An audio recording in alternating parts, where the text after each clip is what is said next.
So over lunch, our speaker today, we are honored to have the 49th Attorney General of Kentucky, Jack Conway, with us. Jack is committed to working with local leaders and law enforcement officers to make Kentucky a safer place to live, work, and to raise a family.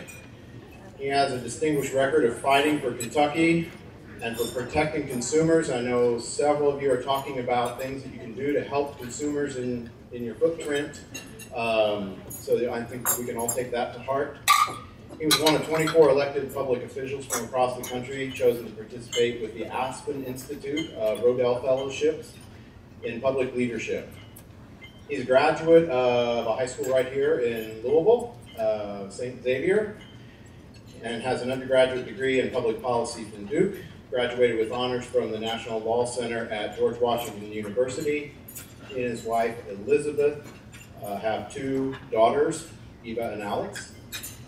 And one of the reasons we invited him here today is we wanted to recognize his work in particular on the mortgage settlement funds that he helped fight with other attorney generals across the country with, of which $25 billion was won for consumers across all 50 states.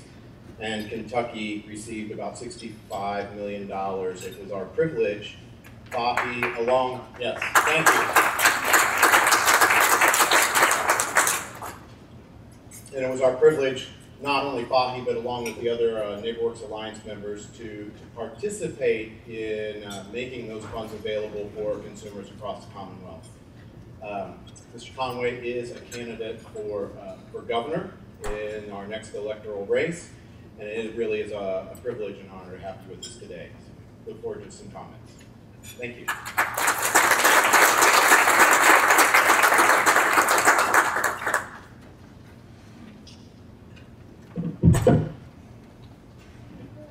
Well, thank you, Jim. Thank you for that that kind introduction. Appreciate it very much.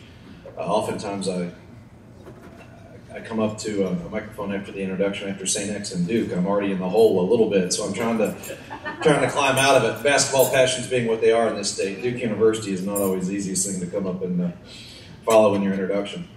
One time down in Western Kentucky, I had to offer to let a UK fan stomp on my chest if it made him feel any better. So, but thank you for that kind introduction, and it has been a real privilege to work in this area, to work with NeighborWorks and to work with all of you who are doing work in this area, and with Fahe and with others, because there's a tremendous need out there. You see it on the front lines every single day. And I've been asked to talk a little bit about the national mortgage settlement and how it came about. And it came about when a number of AGs got together and said, listen, after the economic downturn in 2008 and the questions about the banks and the robo-signing that was discovered and the questions about foreclosures, the state AGs really stepped into a space where the federal government failed. And the president announced an initiative and not much happened. A lot of our federal bureaucracies announced an initiative and not much happened. But it was really the state AGs that came together and said, we can do something about this. And we signed an historic, then it was called a $25 billion national mortgage settlement with the 5 largest non-Fannie and Freddie banks. But it was really a long process to get there. The executive committee of Colorado and Iowa and North Carolina really hit a snag at one point. And there were a group of us. It was myself and Kamala Harris from California and Eric Schneiderman from New York and Beau Biden from Delaware and some others. Started calling ourselves Plan B, that we really put ourselves into a more aggressive litigation posture against the banks because we thought there about 2 years ago that the negotiations were snarled and they weren't going anywhere. And I think our more aggressive stance actually provided some leverage for the negotiating committee to finally get the deal done. And it was really my pleasure to be part of that process. And once we were awarded our money, and as Jim mentioned, we were given about $64 million in assistance, about $20 million of that in actual hard dollars and the rest of it in the ability to write down principal or payments for foreclosure. And this was all monitored by a national monitor. But once we got that money, I had to engage in a bit of a fight with our General Assembly. It's interesting that it seems like these days there's no money and nobody's getting along in Frankfurt. And yet we in the Office of the Attorney General have come across some money here with the national mortgage settlement. We have civil collections in the Office of the Attorney General up about 600% during our tenure.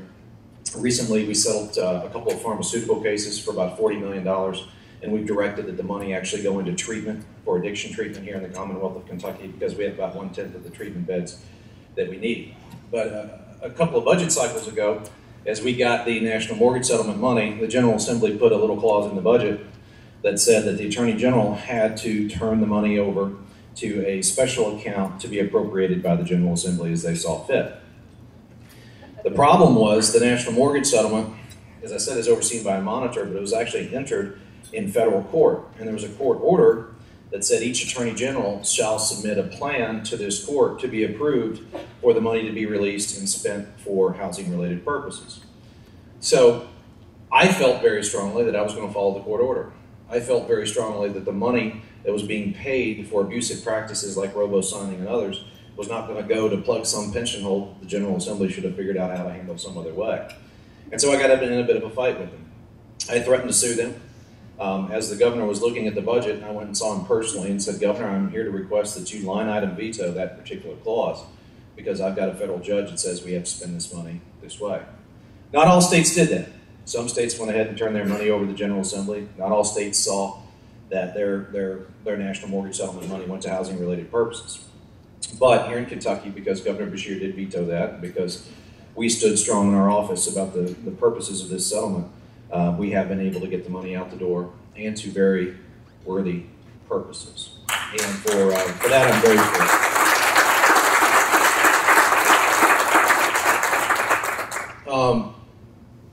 Of that $20 million that we were able to hand out to various organizations, about $3 million was invested right here in Louisville. $3 million went to the NeighborWorks Alliance, where it's helping to create affordable housing.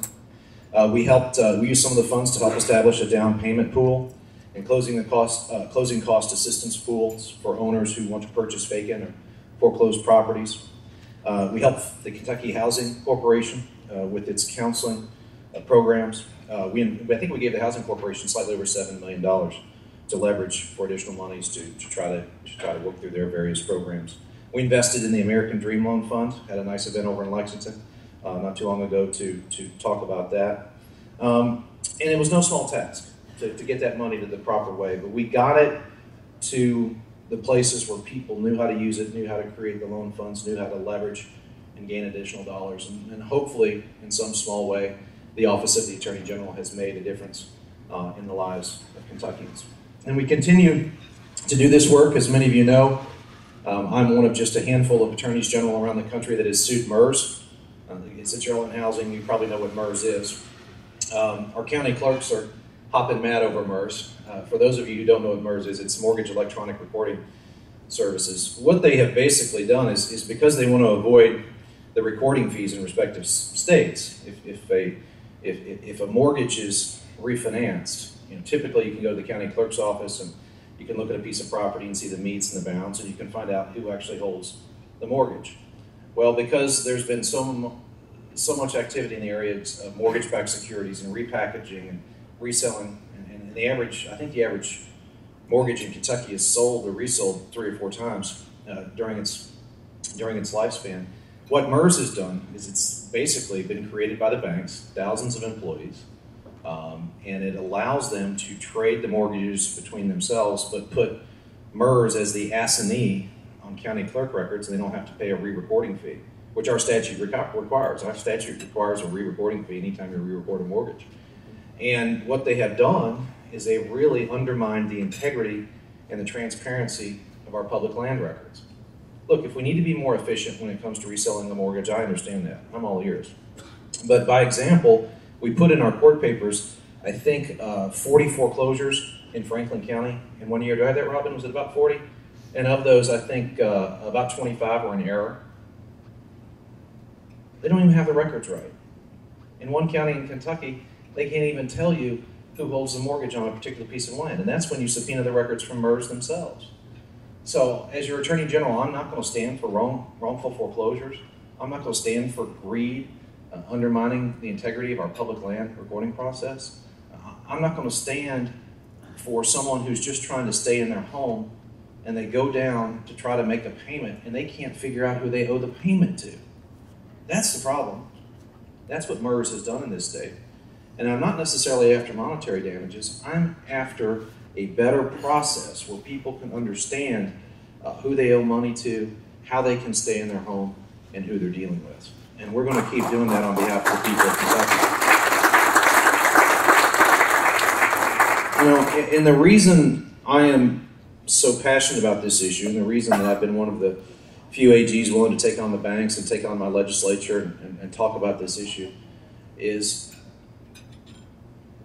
I think that an individual gets their dignity from a few places. And you all know this, you're on the front lines of this issue. Think with me for a second here. What gives an individual, what gives a man or a woman dignity? It's a job, a home, and family. And when you foreclose, especially if you wrongfully foreclose, in 1 year, I think it was 2010, we had 4 million wrongful foreclosures in this country. 4 million. That's not 4 million homes, that's 4 million families. When you foreclose on a family. And we went through an economic downturn, largely caused by faulty lending practices. A lot of people lost their jobs. And so they lost their job. Because they lost their job, they turned around because they had no money, or maybe they had the wrong bank or something was going wrong there. They lost their home. And then they had to turn around and tell their family what had happened. We just didn't have an economic downturn. A lot of people lost their dignity. And because of people like you, and because of what you do, because of the way you're using the national mortgage money, because of what you're committed to, you're helping bring that dignity back. So thank you for the work you're doing, and God bless you.